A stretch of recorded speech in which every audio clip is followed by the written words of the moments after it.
میں درخواست کروں گا پروفیسر ڈاکٹر محمد عارف خان صاحب کا، ڈاکٹر صاحب یو کے سے تشریف لائے ہیں، میں ان سے درخواست کروں گا کہ وہ اپنے خیالات کا اظہار کریں۔ بسم اللہ الرحمن الرحیم۔ صاحب صدر اور یہاں اسٹیج پر موجود تمام معزز مہمان، سننے والے تمام افراد جو کہ یہاں کافی دیر سے اور بہت اچھے مقالات جو ہے وہ انہوں نے سنے ہیں، سب کی خدمت میں سلام۔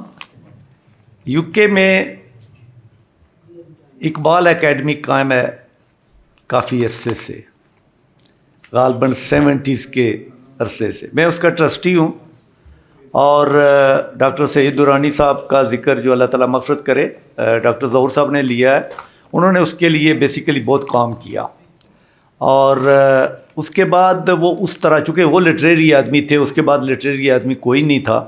البتہ اس وقت چودھری مروت صاحب ہیں جو اس کے آرٹس اور دوسرے امور کو دیکھ رہے ہیں، تو بہرحال انشاءاللہ کوشش کریں گے کہ اس کو لٹریری لحاظ سے بھی فعال کریں گے۔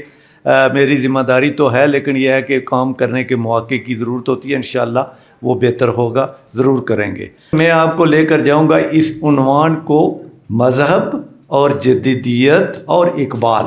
اگر اس کو شارٹ کریں تو یہ مذہب، جدیدیت اور اقبال، اگر آپ کی اجازت ہو تو میں اسی کو سامنے رکھوں۔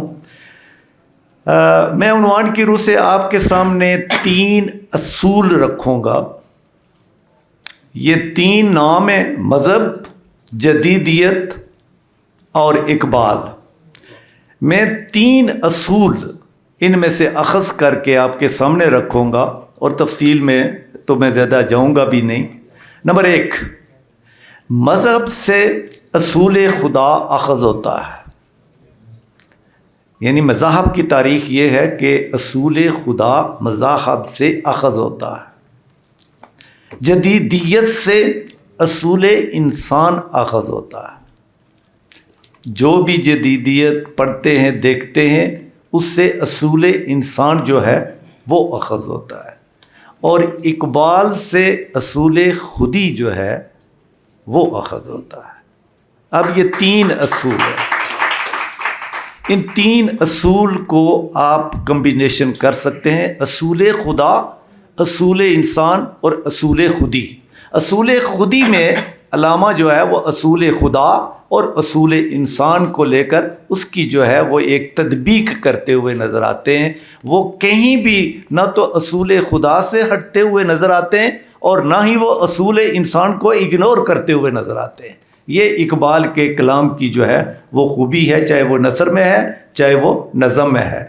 اصول خدا، اصول انسان اور اصول خودی کے استعمال اور شرع سے ہمیں کیا ملتا ہے، اسے علم کہتے ہیں، اور یہ وہی علم جسے نظام الدین اولیاء کے دربار پر جاتے ہوئے انگلستان میں علامہ نے جو شعر اس درگاہ پر کہا تھا، چلی ہے لے کے وطن کے نگار خانے سے، شراب علم کی لذت کشاں کشاں مجھے۔ یہ شعر انہوں نے اس درگاہ پر کہا تھا۔ اس علمی روش کو اقبال نے آگے بڑھانے کی کوشش کی، جس کے لیے انہوں نے دعا کی تھی۔ کوششیں تو بہت لوگوں نے کی، مگر اقبال کی کوششوں کو الہامی طاقت ملی، اور آج بھی وہ ہمارے ہاں ایک مفکر کے طور پر زیر بحث ہے۔ عنوان بالا یا اسلامی فلسفے اور مغربی جدیدیت کے امتزاج سے ہم نے 3 اصول اخذ کر کے آپ کے سامنے رکھے ہیں۔ انتہائی اختصار سے میں ان کی وضاحت کروں گا۔ دنیا کے تمام مذاہب سے اصول خدا آگے بڑھتا ہوا ہمیں نظر آتا ہے۔ تمام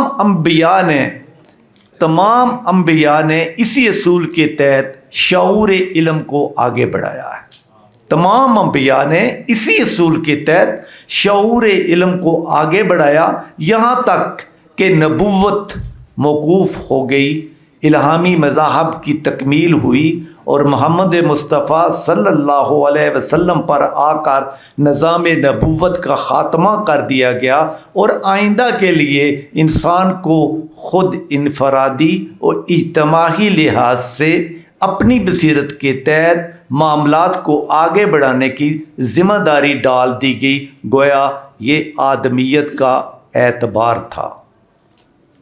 آدمیت کے تحت اصول خدا کے ماخذات میں آدمیت، کائنات، مذہب، انبیاء، مادیات اور شعور شامل ہے۔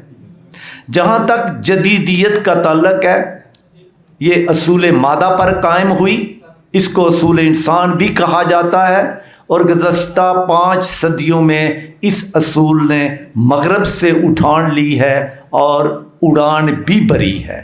یہ اصول ذرہ ایٹم سے علم و آگاہی کی طرف بڑھتا ہے۔ اصول خدا کو زیر بحث نہیں لاتا ہے۔ انسان کے نزدیک اصول خدا کے تحت جو علم و آگاہی ہو چکی ہے وہ تکمیل پذیر ہو گئی ہے، اور اب اگلا حصول انسان کا ہی کارآمد ہے۔ اقبال نے اس کی توضیح کی ہے، a method the demand for a scientific form of religious knowledge is only natural. اصول خودی، یہ تیسری جو میں نے آپ کے سامنے، اصول خودی بنیادی طور پر اصول خدا اور اصول انسان کو تطبیق دیتا ہے اور دوسرے لفظوں میں یکجا کرتا ہے۔ معروف شعر کو جو کہ تقریباً ہر ایک کی زبان پر ہے، خودی کو کر بلند اتنا کہ ہر تقدیر سے پہلے خدا بندے سے خود پوچھے کہ بتا تیری رضا کیا ہے۔ گویا اس خودی میں آ کر انسان جو ہے وہ آگے چلتا ہے۔ تمام جملہ مباحث کا محور یہی فلسفہ خودی ہے جو اقبال کو دوسرے مفکرین سے امتیاز دیتا ہے۔ بہت بہت شکریہ۔ السلام علیکم۔